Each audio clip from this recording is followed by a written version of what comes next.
As UX professionals, we know that getting people outside of UX involved in collaborative sketching activities can help increase buy-in and help others see behind the curtain into what we do. But wait, I'm not a designer. I can't draw. Ever heard that? Oftentimes, the thought of sketching in front of others just raises the stress level of those people who don't do it as much as we do. So how do we help these stakeholders feel more comfortable with sketching? How do we get them to believe us when we quip, "Hey, don't worry, anybody can draw"?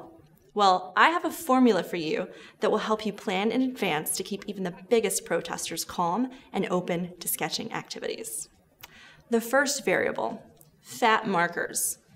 Check out the tips on these two tools of the trade, your standard Sharpie and a fine-tipped one. One suggests the ability and perhaps even the requirement to get detailed. One does not. Give your participants fat markers in this case to support your verbal insistence that we are only sketching to generate ideas, not design a detailed interface. The fat Sharpie, though, is just the beginning. I want to further restrict my participants' ability to get detailed, so I'm going to pull in a second variable, a tiny space to draw. You can make tiny spaces in a couple of ways. Instructing participants to sketch one idea per index card is one approach. My personal favorite, though, is the 8-up sheet because it requires no special materials. Just have participants fold a standard letter-size sheet into 8 cells and then instruct them to sketch one idea per cell. Shrink down the space and you shrink down the anxiety. The third variable is time limits. This is arguably the most important factor. Time is a constraint that prevents people from overthinking or over-censoring their ideas. Try using a timer like this one that has a visible countdown and will make a noise when the time is up to stop people from sketching.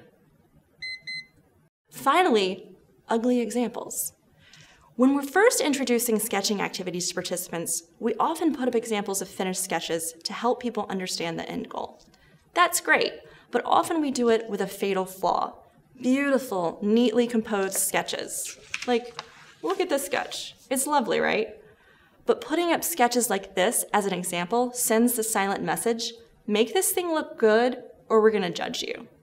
Nix that message by putting unpolished, hastily sketched visuals up like this one. And there you go.